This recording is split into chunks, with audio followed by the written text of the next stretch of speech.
Hello, people loved by Christ. Pastor Matt Clark here from Ascension Lutheran in South St. Louis. We are reading through the epistles in 2025. This past week's readings were from 1 Corinthians chapter 7 and chapter 8. Just a few devotional thoughts on that reading. Chapter 7 is talking about people's station in life, especially when it comes to marriage or singleness or relationships, and how that interacts with one's faith. So, for instance, as Paul writes to the people here in Corinth, many of them are first generation Christians. They're hearing about Jesus, they're receiving the gospel, and they believe. So now what? Does that mean that I change my lifestyle? Does that mean that I change my marital status? What does that mean for my life as a Christian?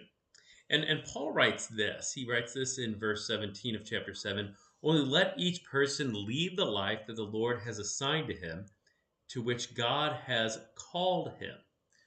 Live the life that God has assigned to him. In other words, continue to just live out your faith in your vocation, whatever your vocations and callings in life might be, in particular. So, coming to faith in Jesus, that doesn't mean you abandon your vocations, you abandon your callings, but it does mean that how you fill those out and how you live those out is different. You do it in a distinctly Christian way. I think what's also interesting is that one vocation, especially when it comes to the marital realm of things, isn't more important than another.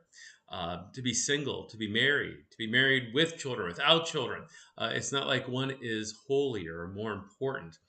We have opportunities to serve the Lord and serve our neighbor within all of those vocations. Paul talks about how the person who's married, and perhaps even more the person who's married with children, they have lots of concerns about that marriage and that family life, and they're living out their vocation in their family. The single person, and maybe they don't have those same responsibilities. They're free to serve the church and serve the neighbor in other ways. And so, whatever our callings are, they're transformed by our faith in Jesus Christ and how we live them as those out. Vocations, they don't change necessarily, but how we live them out. So I think good words to keep in mind. Chapter 8, Paul talks about Christian freedom. He talks about this in the first part of chapter 8. He ends verse 1 by saying, then, knowledge puffs up, but love builds up.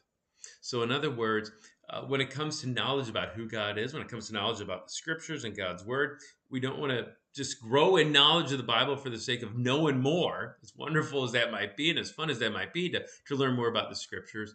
But without love, then, boy, that knowledge is kind of useless. It's not just meant to keep to ourselves, but to share with others and to live a life of love for our neighbor. To be able to share with them what we know about Christ and his love, not just for us, but for them too.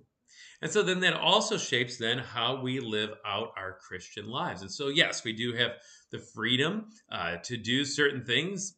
For example, we have the freedom to drink alcohol, right, responsibly.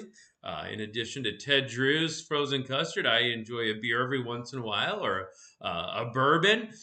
But when we drink that, and who we might drink it around depends. If drinking would then cause offense to someone else or maybe cause them to stumble or be a barrier for some reason to them hearing the gospel from us, well, then, yeah, maybe we refrain. So, in other words, we think of our neighbor. So we don't just live selfishly, even though we might have freedom to eat, to drink, to do in many ways what we want in accordance to God's word. Even still, some things we exercise self control over. We give thought not to ourselves, but also to others. Our faith isn't just a private matter, but our words, our actions as Christians, they affect others too. So to keep that in mind, to think not just of ourselves, but of our neighbor as well. So yeah, some important words in chapters 7 and 8 about how we live our lives in community, whether that community is our clan family or whether it's that broader Christian community or out in the world at large.